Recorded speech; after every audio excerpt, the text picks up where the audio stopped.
I'll do a couple of pulls and see if you can get one of those characters, man. Like fucking hell.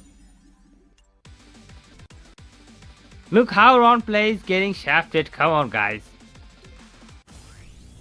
Oh god, no way. What? No. We're half away, by the way. Alright, we got...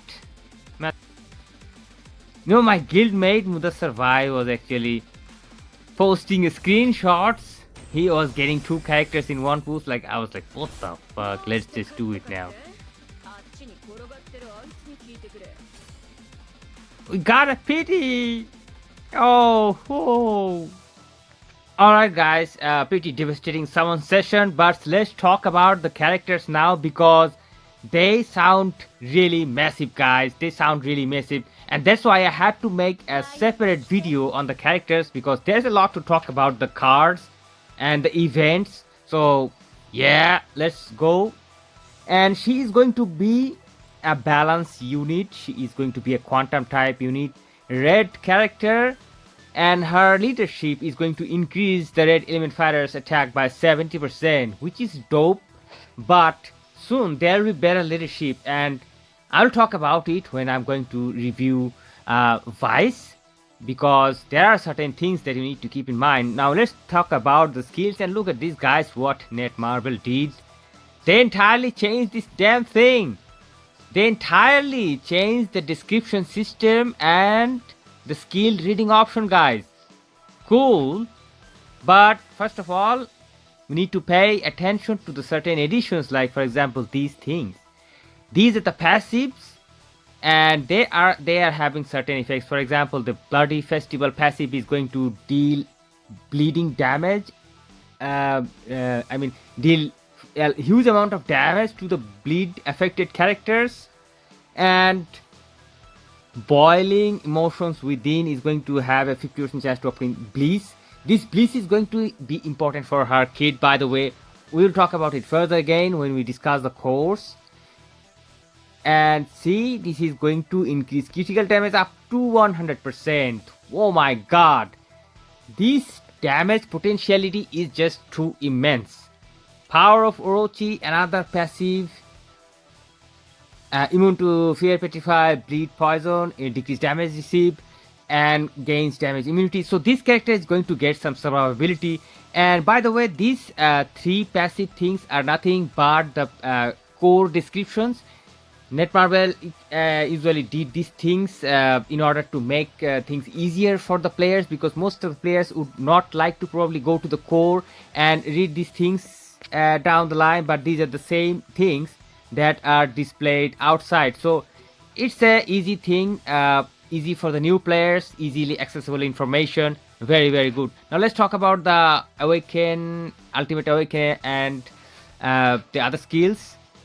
Phantom Awakening skill is going to reset the active skill cooldown 75% for 10 seconds. Ultimate Break is simply going to make the active 3 skill into a spinning attack, which is going to do further damages. It's also going to remove the bleeding damage from the target, and instead of the bleeding, for 1 stack of removing bleeding from the opponent, your character is going to get 1 stack of bliss. So once again, this bliss is going to come again and again in her kit. Phantom Ultimate Break is simply just going to increase this effect depending on the tires. Now let's talk about active skill 1.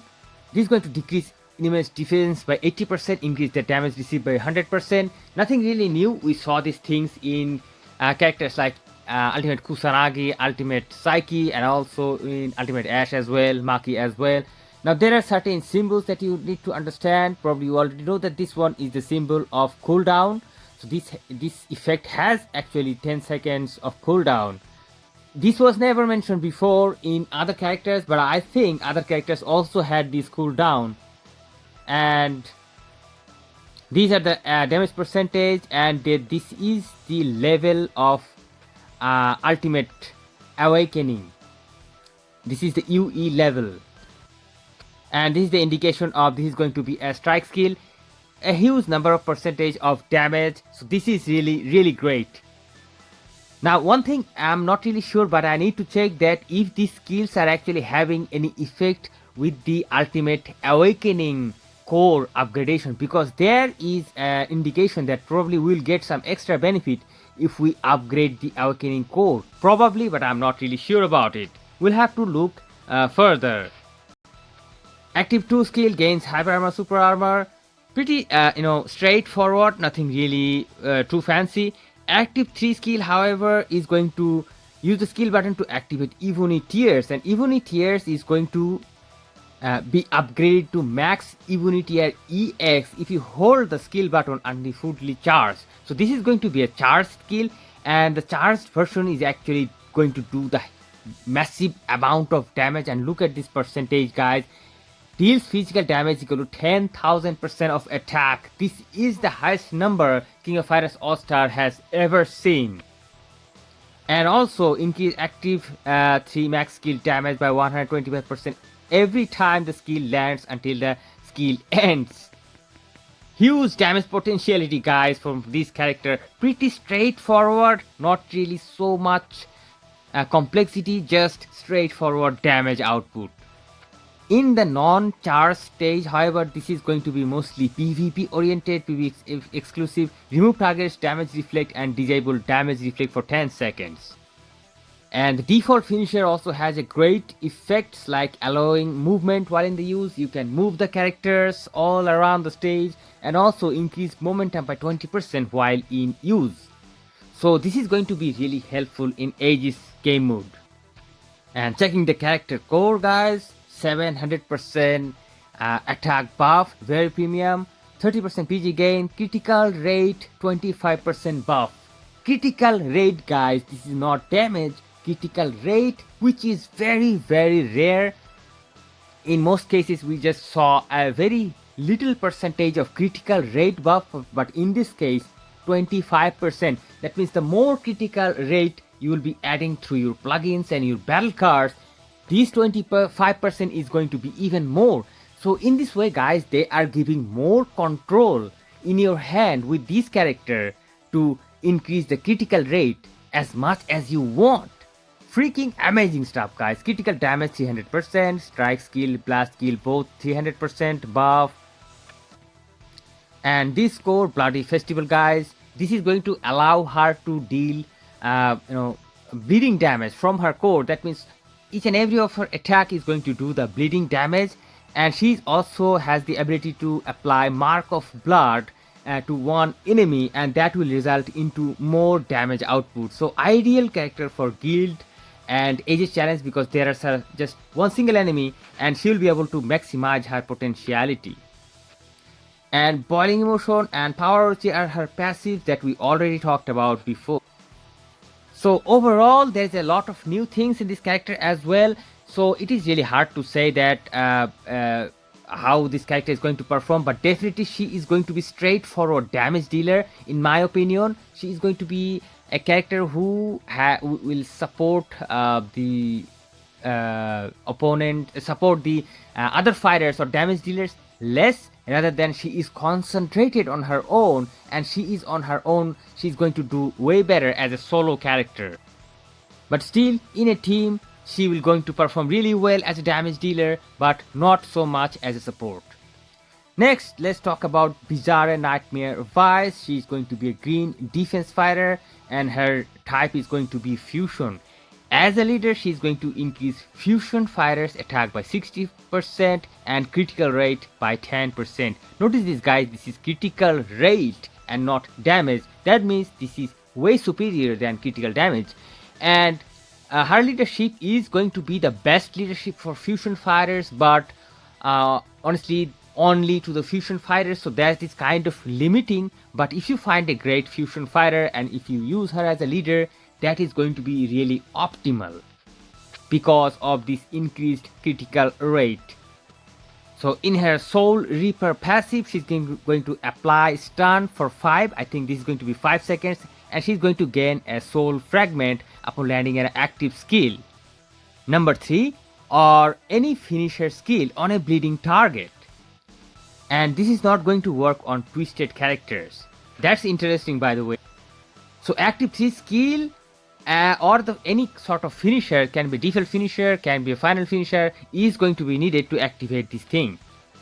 Next core, guys, chilly aura surrounding the vicinity. Wow, they nailed it with the naming, guys. And this is having a PvE exclusive that is about getting more twisted soul, and twisted souls are treated as a regular enemies. So twisted characters will be a regular enemies, and they're destroyed within when hit 10 times or 10 seconds after they're summoned.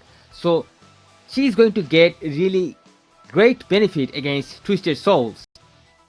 And I think twisted soul is referring to the twisted fighters probably, but I'm not entirely sure about it. Or probably they can be some character, some mobs from a different new game modes. That's a possibility, guys. So let me know in the comments that what you think about this twisted soul, guys. I'm not really sure about it. Next, passive power of Orochi, immune to fear, petrify, bleed and poison, decrease damage received, damage immunity. Once again, survivability is also there with this character. Her ultimate drive is going to reset phantom mode, activate phantom mode and reset active skills. Ultimate break is going to give her a huge buff of critical damage up to 150%. Oh my good lord. Applies 85% cooldown decrease to the next ultimate drive skill. Very very impressive core. And phantom ultimate break is just going to increase this effect. Active skill number 1 is going to be a charged skill, by the way. And if you hold the skill, you will gain a negative gain EX, and that will result into more damage. Active skill number 2 gains hyper armor, super armor, decrease the enemy's defense 80%, increase damage received 100%, similar core. Active 3 skill deals physical damage equal to 10,000% of attack upon landing a skill on a bleeding enemy. Huge damage, by the way. However, I think the same was also in Mature's case, but I think Vice will be better because this is present in her active 3 skills. Default finisher Misanthropy EX is going to increase target's bleed damage received by 50% for 15 seconds. Really cool. Checking out the core, guys, she's going to get 600% attack buff, 100% less than Mature. So probably Mature is going to be the higher damage dealer, but we cannot say that for sure with that one single core.